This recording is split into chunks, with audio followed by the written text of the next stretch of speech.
사도행전 강해 55번째 시간, 사도행전 20장 13절에서 21절까지 말씀 주와 함께 걷다라고 하는 제목이 되겠습니다. 두란노선에서 발행하는 목회 전문 월간지인 목회와 신학 6월호의 주제가 영적 침체를 극복하는 목회라고 하는 주제였습니다. 그런데 저의 시선을 잡는, 흥미를 끄는 앙케이트가 있었는데 5인의 목회자가 말하는 영적 침체, 나는 이렇게 극복했다라고 하는 컬럼이었습니다. 한국교회에서 나름 유명한 목사님들이죠. LA 새생명 비전교회 강준민 목사님, 그리고 포항 기쁨의 교회 박진성 목사님, 부산 호산나교회 유진서 목사, 화성 예수양남교회 정감신 목사, 그리고 서울 우면동교회 정준경 목사의 고백이 들어있었습니다. 평소 저와 개인적으로 교제하고 계시는 분들의 컬럼이었기 때문에 흥미롭게 읽었습니다. 그중 우리 같은 노회에 있고 또 저와 같은 교회에서 사역했던 정준경 목사의 고백을 소개합니다. 기자의 질문은 목회를 하다가 영적 침체에 빠진 적이 있다면 어떤 침체를 경험했는가 였습니다. 목사님은 이렇게 고백했어요. 당연히 있다. 첫 번째는 사역의 열매가 없을 때다. 더 정확히 말하면 질적인 열매가 아니라 양적인 열매가 없을 때였다. 개척교회 시절에 정말 열심히 기도하고 설교하고 전도했는데 교회는 한 해 동안 한 명도 전도하지 못했다. 작은 지하 예배당에서 교우들이 아이들과 함께 고생하는 것이 나의 무능함 때문인 것 같았다. 하나님께서 정말 나를 목회자로 부르셨는지에 대해서 의문이 생겼다. 두 번째는 사랑할 수 없는 성도들이 생겼을 때였다. 교회의 다른 성도들을 말과 행동으로 힘들게 하는 분들이 있다. 목회자 가정에 대해서 약간 루머를 퍼뜨리는 성도들도 있다.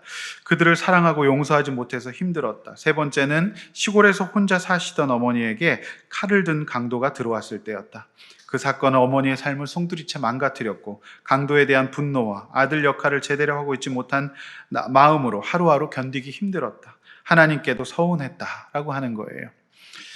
그러면 기자는 또 묻습니다. 그럼 그거 어떻게 극복하셨습니까?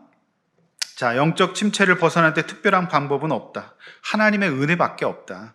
하나님의 은혜를 힘입으려면 정직하게 하나님 앞에 나아가서 자신의 상태를 고백하고 하나님의 도우심을 구해야 한다. 하나님 한 분만으로 충분하다고 고백하며 목회를 시작했는데 개척하고 나서 성도들이 늘어나지 않으니까 힘들었고 교회가 자립해야 된다는 욕심을 내려놓기 위해서 몸부림쳤다. 하나님의 은혜로 다시 하나님 한 분만이 있으면 되는 목사가 되었을 때 역설적으로 교회는 성장하기 시작했다. 사랑하기 힘든 성도들은 기도가 답이었다. 그 성도들을 위해 억지라도 기도하기 시작하니까 그 순간부터 긍휼의 마음이 생겼다. 나의 마음이 변하니까 그 성도들도 서서히 변했습니다. 어머니의 강도 사건은 어떻게 벗어났는지 모르겠다. 이것도 주의 은혜예요. 어떻게 벗어났는지 모르겠어요. 나의 마음이 변하니까 그냥 잊어버리게 하셨고 하나님의 은혜였다고 고백할 수밖에 없었다. 몸부림치며 잠 못 드는 수많은 시간이 필요했다. 때론 아직도 힘들고 용서는 진행 중이다. 이렇게 고백했습니다. 이 정 목사님이 저희 같은 노회고 또 같은 시찰에 있습니다. 그리고 저와 같이 교육전도사 했던 분이기 때문에 잘 아는데 굉장히 똑똑하시고 설교도 잘하시는 분인데 이분의 교회가 1년간 한 분도 전도하지 못했던 것에 비해서 우리 교회는 정말 은혜구나라는 생각이 저는 굉장히 많이 이제 들었습니다. 이런 분도 1년 동안 한 분도 전도하지 못했다고 한다면 그래도 나는 성공했다라는 생각이 들면서 굉장히 위로가 되었어요. 이분이 굉장히 정말 좋은 학교 나오시고 정말 은혜가 있는 분인데도 정말 목회는 쉽지 않구나, 어렵구나 그런 생각을 저는 하게 되었습니다. 사랑하는 성도 여러분, 제 또래의 목회자의 이 고백을 어떻게 들으셨습니까? 이 잡지를 읽으면서 발견한 것은 의외로 모든 사람들이, 그럴 것 같지 않은 사람들마저 포함해서 모두 영적 침체를 겪고 그것은 어쩌면 보편적인 일이다라고 하는 거예요. 우리는 저분은 참 근심 걱정 없겠다 이런 생각 들지만 보편적인 거예요. 위로가 우리가 되었습니다. 제가 읽어드린 앙케이트에서 목사님은 말씀드렸듯이 하나님 은혜밖에 없고요. 하나님 은혜에 힘입으려면 정직하게 하나님 앞에 나아가서 자신의 상태를 고백하고 도우심을 구해야 된다고 하셨습니다. 자, 바울도 오늘 본문에서 청년 유두고의 사건 때문에 한바탕 난리를 치르죠. 어쩌면 결론은 은혜였지만 자기가 설교하는데 청년이 죽었어요. 이 상황이 얼마나 힘들었을까요? 드로아에서 아소까지 천천히 걸으면서 바울은 바로 하나님께 정직하게 아뢰는 그 위로의 시간을 갖고 있다라고 하는 거죠. 저는 오늘 주와 함께 걷다라는 제목으로 말씀 전하려고 합니다. 주님 주신 은혜가 있는 예배의 시간이 되기를 소원합니다. 자, 이제 본론입니다. 본문 13절로 들어갑니다. 우리는 여기서 누가를 비롯한 사도 바울의 동행을 말해요. 우리는, 이건 사도 바울의 동행이에요. 자, 일행은 두로아에서 배를 타고 아소라고 하는 도시에 먼저 가서 바울과 만나게 되어 있었습니다. 자, 바울은 이들을 먼저 배편으로 보낸 뒤에 자신은 홀로 걸어서 이동하기를 원했던 것이죠. 자, 몸도 성치 못하고 여러 가지 고난의 흔적을 가진 몸으로 그는 홀로 걸어가기로 작정했어요. 자, 드로아에서 아소까지는 한 65km 정도 된다고 합니다. 멀다면 멀고 짧다면 짧은 길이었지만 이 길은 도보로 최소한 이틀 이상은 걸리는 길이었습니다. 사도행전 19장 21절 말씀에서 사도 바울이 마게도냐와 아가야를 거쳐서 예루살렘에 가기로 작정하여서 거기서 후에 로마도 보아야 하리라. 요게 이제 바울의 말년 최종 목적지는 로마라는 것을 이제 드러냈습니다. 바울은 그걸 알았어요. 그러나 이 길은 지금껏 자신이 당했던 고난과는 차원이 다른 또 다른 고난이 있다는 것을 알고 있었어요. 쉽지 않았죠. 이때까지 사도 바울은 이미 몸으로 복음을 전하다가 매도 맞아봤어요. 폭력을 당한 거죠. 그리고 감옥에도 갇혀봤고 죽음의 문턱까지도 가보았습니다. 무엇보다도 오롯이 홀로 견디고 버텨야 했던 그 고난의 시간에 심리적인 고립감과 외로움은 겪어본 사람이라면 절대 다시 겪고 싶지 않은 일들이었어요. 로마에 가면 사도 바울은 자신이 순교할 것을 알고 있었던 것 같아요. 그러니까 이 길이 얼마나 어려운 길이었어요. 겪어봤잖아요. 절대 다시 가고 싶지 않은 그런 길이었어요. 자, 제 동기 목사님이 목회가 힘들고 어려울 때는 이렇게 했다 그래요. 무작정 교회 사무실을 나와서 걷고 걸었대요. 그렇게 한참을 걷고 나면 마음이 풀렸다고 합니다. 걸으면서 이분이 무슨 생각했을까요? 그동안 자신이 살아온 삶, 자신의 위치, 또 하나님께 기도하고 묻는 과정이 녹아있는 시간이 걷기의 시간이 아니었을까라는 생각이 듭니다.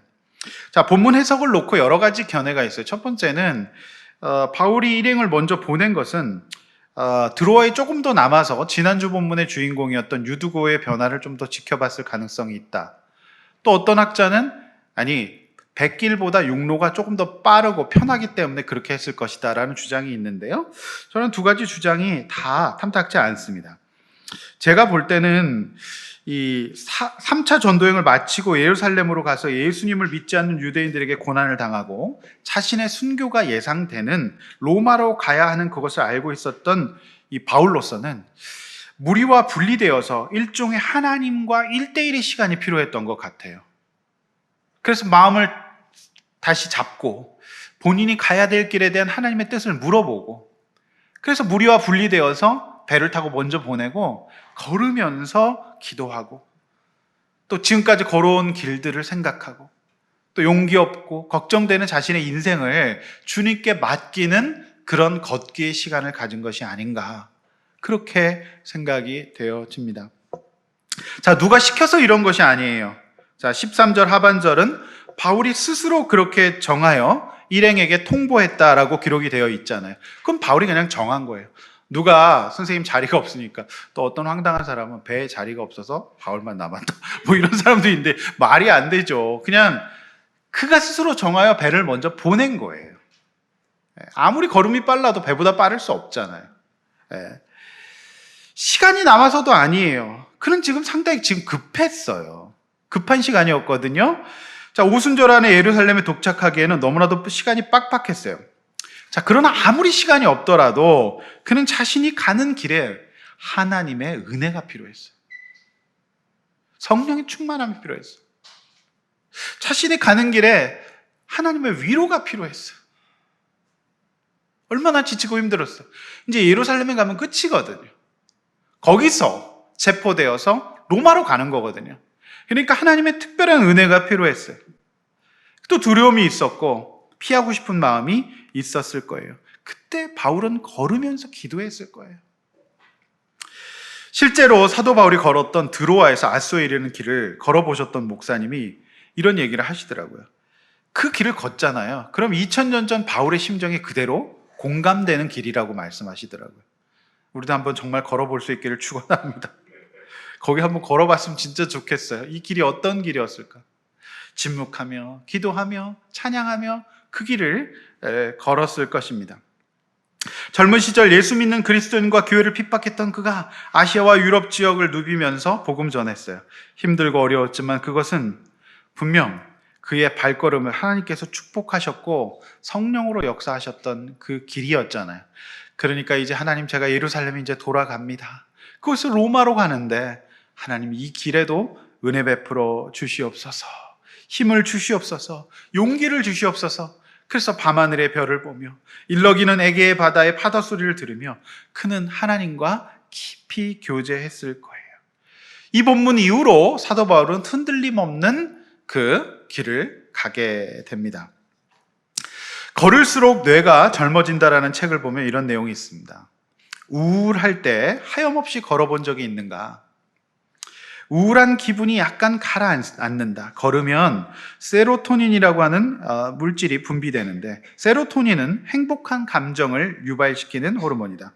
자, 빛을 받으면 세로토닌이 더 잘 분비되는데 아름다운 음악이나 풍경을 걸을 때 뇌에서는 도파민이 분비된다고 해요. 자, 수목이 울창한 숲이나 강가에서 걷게 되면 쾌감 물질인 도파민은 더 활성화가 되는데, 이런 세로토닌과 도파민은 우리의 의욕을 증가시킨다고 해요. 우울한 기분이 점점 나아지는 것은 걷는 동안 분비되는 호르몬 때문이다라고 이 의사 선생님은 말하고 있어요. 자, 이 시점에서 바울이 걷기로 한 것은 어쩌보면 최고의 선택이었던 것 같아요. 굉장히 회복될 수 있는, 영육간이 회복될 수 있는 좋은 선택이 되었던 것 같습니다. 2000년 전 찬란하게 아름다운 둘레길, 그 공해도 없는 그 길, 너무 멋진 그 길을 걸으면서 그는 몸도 회복이 되고 무엇보다도 그 길에서 하나님의 말씀을 생각하며 기도하며 충만한 충전의 시간을 가졌을 것으로 생각됩니다. 그래서 이번 주 우리의 적용은 좀 걸어봅시다. 하나님과 동행하며 걷고 기도하는 시간을 가져볼 수 있기를 원합니다. 아멘.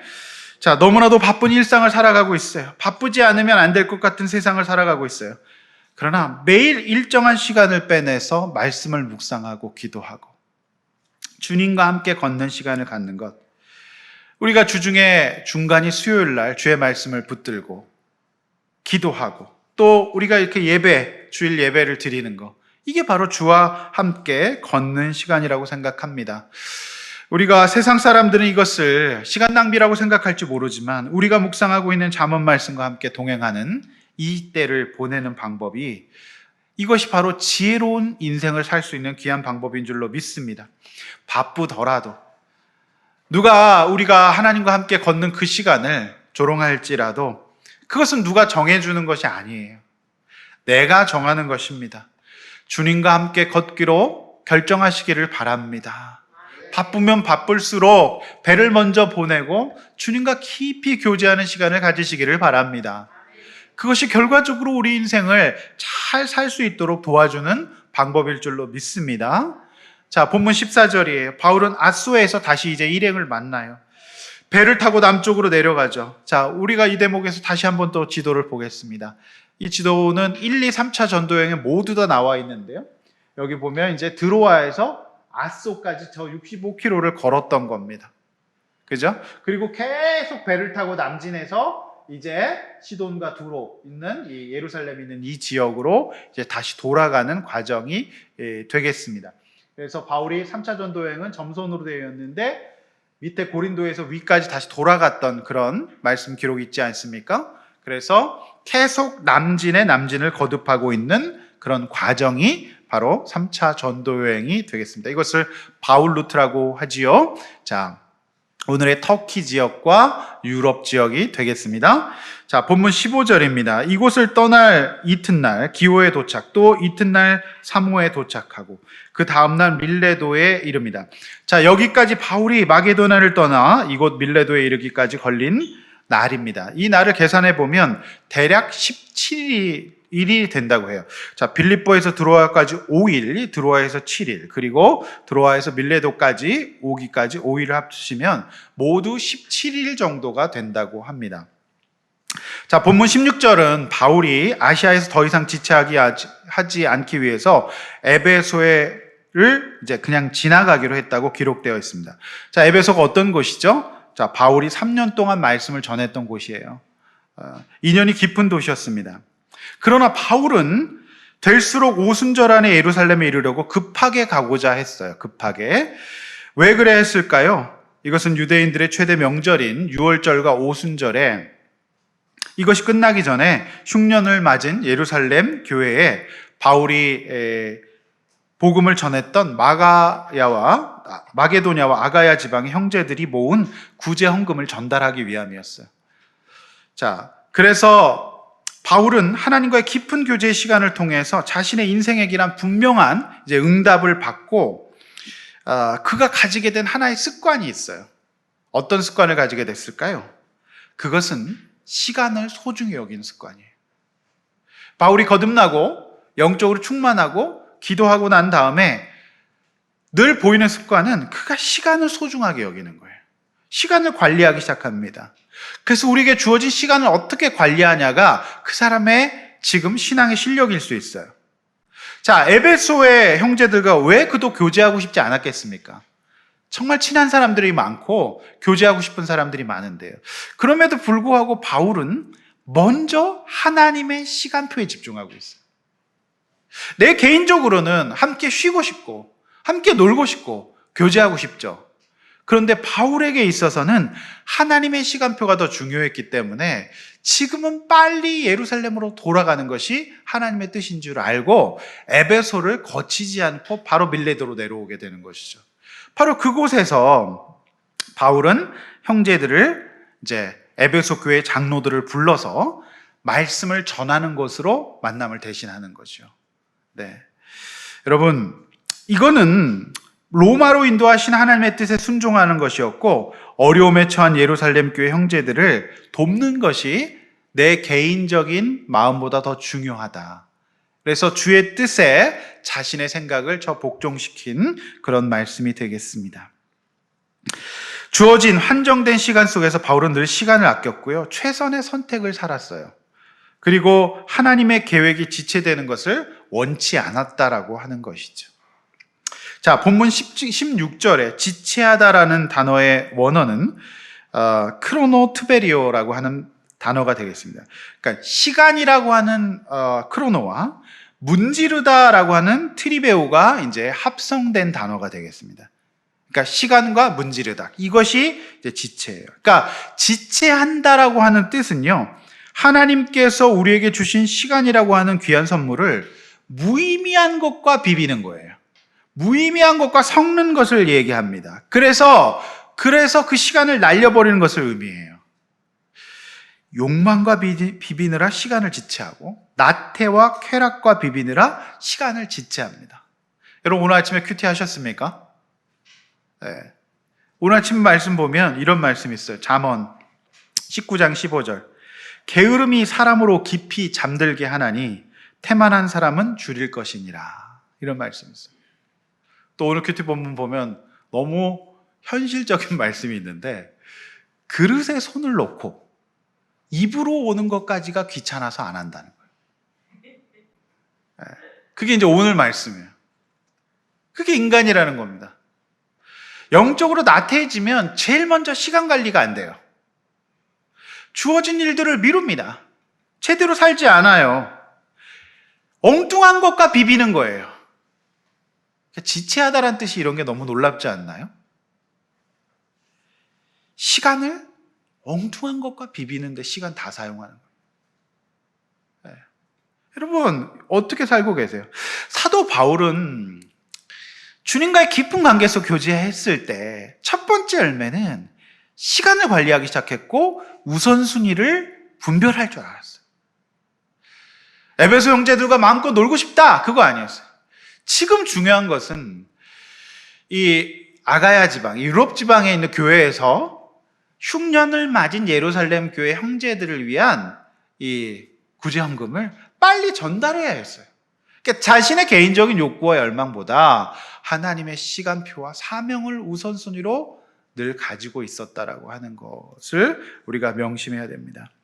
여러분, 바울은 한 번도 시간을 낭비하지 않았어요.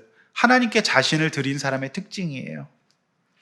똑같은 100년을 살아도 물거품처럼 모래성처럼 무너지는 삶을 사는가 하면 영원의 시간으로 하나님께 드리는 사람도 있어요. 여러분, 이번 한 주간 어떻게 사셨습니까?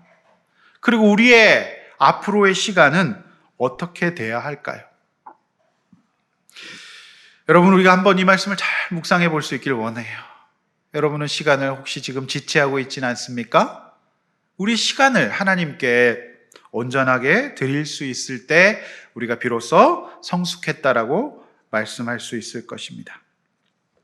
자, 제가 수요 예배 때도 잠시 말씀드렸는데 제 어린 시절 모교회는 수유리에 있는 수유리 장로교회였습니다. 그곳에서 중고등부와 청년부 시절을 보내고 제가 이제 전도사로 사역을 나왔어요. 동네에 작은 우리 교회만한 교회였어요. 그런데 이곳에서 정말 많은 주의 종들이 배출되었습니다. 30년 만에 줌을 통해서 우리가 이제 모교회 모임을 가졌어요. 이게 또 코로나 때문에 줌이라는 게 이제 그렇게 또 모임이 가능하더라고요. 미국에서, 카자흐스탄에서, 캄보디아에서, 스페인에서 이렇게 다 모인 거예요. 동시 전국 국제회의처럼. 그런데요, 그분들이, 그 선배들이 선교사로, 또 후배가 선교사로 그렇게 나가 있는 거예요. 이렇게 주의종들이, 선교사들이 많은 게 너무 저도 깜짝 놀랐어요. 이 모임을 하면서 제가 느낀 거는 우리가 어린 시절, 청소년과 청년 시절이 있었는데 그 시간을 관리한 자와 관리하지 못한 자로 나눠지더라고요. 그 소중한 젊음의 시절을 주님 앞에서 헌신하고 바치고 하나님 나라의 우선순위의 시간표를 쫓아 살았던 사람은 지금도 캄보디아에서, 그 다음에 제 후배가 굉장히 똑똑하고 공부 잘했던 친구인데 카자흐스탄의 평신도 교수 선교사로 가 있는 거예요. 너무 멋있더라고요. 네.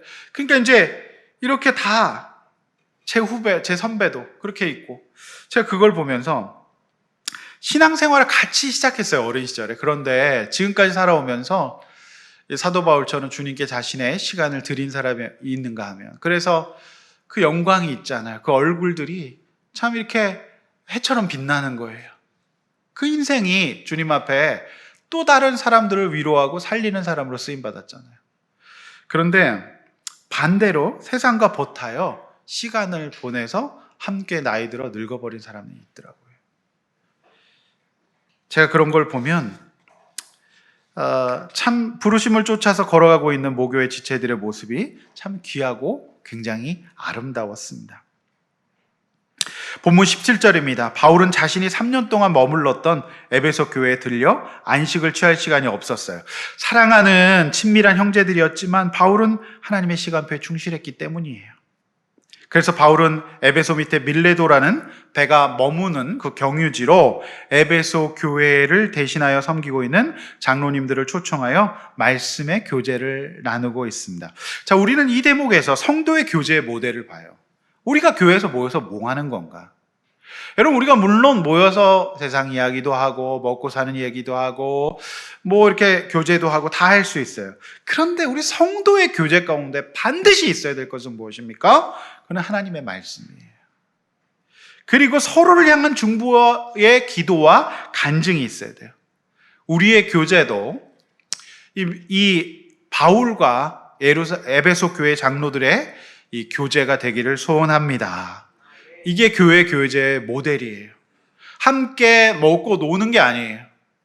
우리가 함께 주의 말씀을 중심으로 교제하는 게 정말 필요하다라고 하는 거예요. 자, 바울은 에베소 교회 장로님들에게 자신의 삶을 나눠요. 바울에게는 그들에게 보여주고 싶었던 삶이에요. 한결같은 하나님 앞에서의 삶이었잖아요. 이게 이제 영적 지도자에게는 반드시 필요한 거잖아요. 영적 지도자가 한결같지 못하고 영적으로 업다운을 반복해서 되겠습니까? 그러면 안 되죠. 자, 바울은 이곳에서 아시아에 온 첫날부터 지금까지 늘 모범이 되었어요. 그는 시간을 관리했고 하나님 앞에서 우선순위를 분별했던 사람이에요. 자, 바울도 말씀을 가르치는 장로거든요. 교회의 장로는 이런 사람이 되어야 됩니다. 한결같은 모습이 있어야 해요. 자, 우리 본문 20장 19절에서 20절 말씀 다시 한번 읽어보려고 합니다. 앞에 보시고 본문 함께 읽어보겠습니다. 시작. 곧 모든 겸손과 눈물이며 유대인의 관계로 말미암아 당한 시험을 참고 주를 섬긴 것과 유익한 것은 무엇이든지 공중 앞에서나 각 집에서나 거리낌이 없이 여러분에게 전하여 가르치고. 네. 보통 교회 일을 하는 리더가 되려면 일단은 집안이 평안하고 아무 문제가 없고 시험이 없이 세상에서 성공하고 풍요로운 사람이 교회를 하는 리더가 돼야 된다. 소위 장로감이다. 이렇게 얘기하시는 분들도 계세요. 그러나 바울은 유대인의 관계, 즉 죄와 악의 세력의 강력한 시험 중에도 참고 주를 섬겼어요. 지금 먹고 살만하고 평안하고 문제가 없어서 주를 섬기는 게 아니라 시험 중에 참고 주를 섬기는 거예요. 여러분, 또한 자신의 동족인 유대인뿐만 아니라 너무나도 이질적인 이방인인 헬라인에게도 하나님께 대한 회개와 우리 주 예수 그리스도에 대한 믿음을 증언하였습니다. 그는 자신과 다른 사람들의 다름을 인정하고 차별하지 않고 복음을 전한 것이죠. 여러분, 이런 바울의 모습을 보고 양육을 받은 에베소 교회의 리더들은 그대로 스승의 뒤를 뒤쫓아갔을 거예요. 바울이 자신과 같은 삶의 열매를 가지고 있지 않은 사람들을 리더로 세웠으리 만무합니다. 여러분, 여기까지 본문을 통해서 우리는 몇 가지 하나님이 쓰시는 사람들, 즉 주님과 함께 걸어가는 사람들의 특징을 찾아볼 수가 있어요. 여러분 한번 잘 생각해 보십시오. 나는 지금 주님과 함께 걸어가는 사람의 특징을 가지고 있는가? 그럼 잘 보셔야 돼요. 여러분 13절이에요. 13절 뭐죠? 하나님과의 깊은 개인적인 교제가 있는 거예요. 제가 주보에도 다시 정리해 놓았습니다. 바쁘더라도 우선순위를 구별해서 하나님과 개인적인 깊은 교제를 하며 걸어가는 사람이에요. 이게 주님의 일꾼의 특징이에요. 두 번째, 14절. 시간을 관리하고 하나님 나라의 시간표에 자신을 맞춰야 돼요. 그러니까 시간을 관리하지 못하고 정말 하나님 나라의 시간표에 자신을 맞춰야 돼요. 내가 놀고 싶고 에베소에 가서 쉬고 싶지만 그것보다는 자신에게 맡겨진 사명을 먼저 감당하는 사람이에요. 그리고 16절, 세 번째죠. 본이 되는 신앙생활을 해야 돼요. 그래서 내가 너희들과 함께 어떻게 신앙생활을 했는지 너희가 알고 있지 않느냐, 이 정도 얘기돼요. 그래서 이 바울의 이 고백적 에베소 장로들을 향한 설교는 오늘날 교회 리더들이 어떻게 살아야 되는지를 잘 보여주고 있는 놀라운 본문이에요. 동시에 굉장히 부담스러운 본문이기도 합니다. 여러분, 우리 교회가 이제 3년 되었는데요. 지난 3년 동안 우리가 어떻게 주를 섬겼는지, 또 어떻게 신앙생활을 했는지 사실 우리는 알고 있어요. 그래서 바울은 자신 있게 그 얘기를 하는 거예요. 어떻게 지난 3년 동안 내가 너희를 섬겼는지 알고 있지 않느냐, 이렇게 말해요.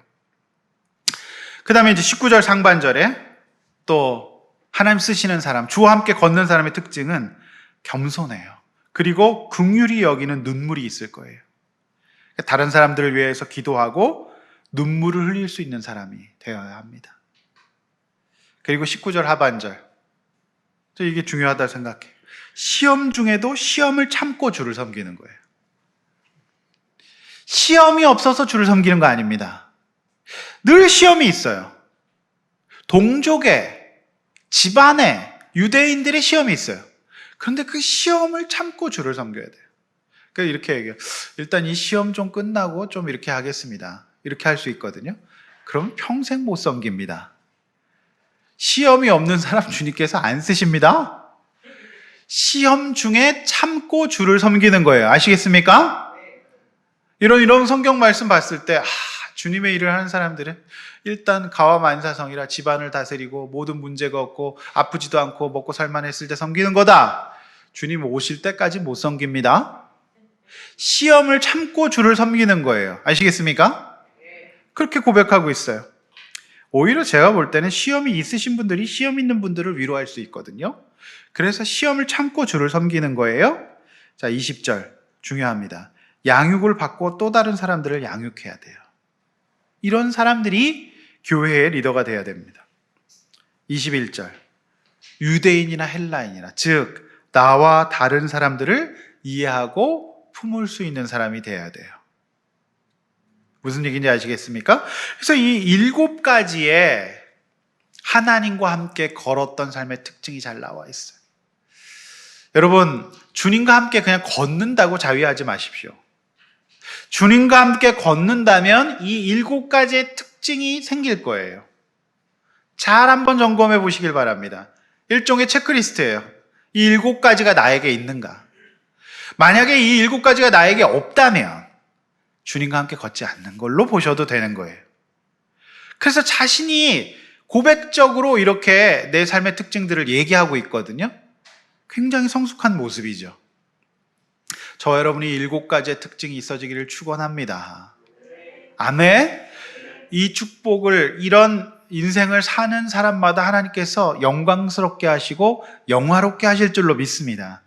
참으로 행복하게 하실 줄로 믿습니다. 여러분, 이 삶을 우리 따라갈 수 있기를 원합니다. 여러분, 바울의 내면세계의 특징이자 험한 고난 가운데 세워진 초대교회 지도자들의 특징이기도 했어요.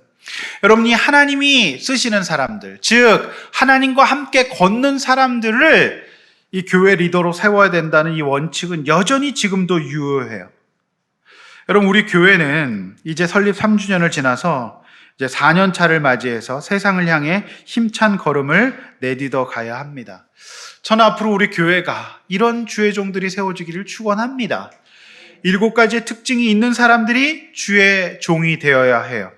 우리가 속한 교단은 대한예수교 장로회 합동측 교단입니다. 장로교회입니다. 장로교회는 시무목사와 시무장로, 안수집사, 권사의 제도를 가지고 있습니다. 교단법에 따라 우리 교회도 장차 사도행전이 말하고 있는 이러한 장로와 권사와 안수집사를 세울 수 있기를 원합니다. 시험 중에도 주와 함께 걸으며 언제나 우선순위를 하나님의 시간표에 맞출 수 있는 사람들이 교회 직분자가 되어야 해요. 이런 사람들이 교회 직분자가 되지 않으면 교회가 산으로 갑니다. 교회가 평안할 수가 없는 거예요. 주의 말씀대로, 주의 뜻대로 이러한 사람들이 세워지기를 소원하는 것이죠. 4년차가 되면서 우리 교회도 이제 언젠가는 일꾼들을 세울 수 있는 그런 날이 곧 올 줄로 믿습니다. 그래서 우리 교회도 당회를 조직하고 하나님 앞에서 정말 신실한 권사님들이 세워지기를 축원합니다. 여러분, 이 7가지 특징을 가질 수 있기를 소원합니다. 하나님과 동행하는, 하나님과 걸어가는 사람의 특징이 바로 이 7가지 특징이라는 것을 명심하시기를 바랍니다. 바울은 언제나 공동체와 함께 있으면서도 하나님과 함께 걸으며 깊은 독대를 가진 사람이었어요. 여러분, 이번 한 주간 주님과 함께 걸으십시오. 여러분, 이번 한 주간 여러분의 시간을 관리하십시오. 바쁘더라도 언제나 주님과 함께 걸으며 기도하고 말씀을 묵상하는 여러분들 되시기를 바랍니다. 그렇게 될 때 여러분의 인생이 영광스러워질 거예요. 사도 바울은 2000년 내내 그의 이름이 기독교 역사에서 빼놓을 수 없는 위대한 사람으로 언급될지 그는 미처 몰랐을 거예요. 저 여러분의 인생도 이렇게 변화될 수 있기를 원합니다. 소중한 시간을 허비하지 않고 살아갈 수 있기를 원합니다. 우리가 먼저 하나님이 원하시는 리더가 되기를 원하고 하나님을 닮은 사람들이 되기를 소원합니다. 이제 말씀을 맺습니다. 사랑하는 성도 여러분, 이번 한 주간 동안에 주님과 함께 동행할지언정 다른 것과 비비지 않기를 원합니다. 그래서 이번 주 한 주간은 비빔밥도 드시지 마세요. 뭘 비벼요, 자꾸. 아까 우리 간사님 기도하셨지만 진짜 이제 세상과 버타요. 도박과 비볐잖아요. 근데 오늘 우리 유호영 집사님 진짜 역사적으로 오랜만에 정말 2부 예배에 나오셨습니다. 우리 유호영 집사님이 진짜로 그런 것들 끊으시고 그래도 목장 앞에 붙어 있어서 오늘 이 자리에 이제 예배로 다 이렇게 있으니까 그 후배 이제 같은 업종 같은 걸로 비볐던 이제 집사님 오셔서 그냥 위로가 되는 거잖아요. 그래서 오늘 이렇게 함께 세상과 비볐던 내가 이제 주님과 함께 성도들과 함께 동행하며 동거하며 이제 예배의 자리로 걸어갈 수 있기를 원합니다. 우리 유 집사님에게 있어서 일은 진짜 예배였거든요. 우리 집사님은 시간을 일을 위해서 관리하셨던 분이에요. 그런데 오늘 이렇게 예배를 위해서 시간을 관리하시고 또 이 코로나라는 게 참 우리에게 저주만은 아닌 것이 또 이런 코로나의 환경을 주셔서 또 시간을 조정할 수 있는 환경을 만들어 주셨다고 저는 믿습니다. 그래서 우리 유 집사님 또 우리 김 집사님 정말 비비고의 인생에서 이제 분리하는 인생 될 수 있기를 원합니다. 우리 집사님들의 시간이 하나님이 기뻐하시는 시간이 될 수 있기를 원하고 이제 주님과 동행하는 자들의 7가지 특징을 가져서 하나님께서 귀하게 사용하시는 귀한 우리 성도들, 지체들 되시기를 주의 이름으로 축원합니다. 이렇게 한번 나눠보십시오. 요즘 누구와 함께 걷고 있나요? 무엇과 함께 걷고 있습니까? 주님과 친밀한 교제 속에서 걸어가고 있나요? 그거 없으면 다 헛된 거예요. 앞으로 벌어 뒤로 잃게 됩니다. 아시겠습니까? 네. 시간을 아끼고 있습니까? 또 최근 무엇과 비비며 주님과 함께 시간을 이 주님이 주신 시간을 지체하고 있나요? 무엇과 비비고 있나요? 잘 관리하시기를 바랍니다. 주와 함께 걷는 사람들의 7가지 특징이 목장에서 나에게 몇 개나 있는가? 적어도 한 반타작은 해야 되지 않을까요? 50점은 받아야죠. 근데 정말 운전면허 시험도 60점 이상이면 합격이잖아요. 60점은 받아야 돼요. 네, 그러니까 반 이상, 한 4개 정도는 있어야 됩니다. 지금 물어보고 싶은데 지금 참습니다. 여러분 몇 가지가 있는지. 저도 4가지 이상은 있어야 돼요. 60점 이상은 돼야 돼요. 사실은 이렇게 주의 종들로 구별되는, 교회 대표자로 구별되려면 7가지 다 있어야 됩니다.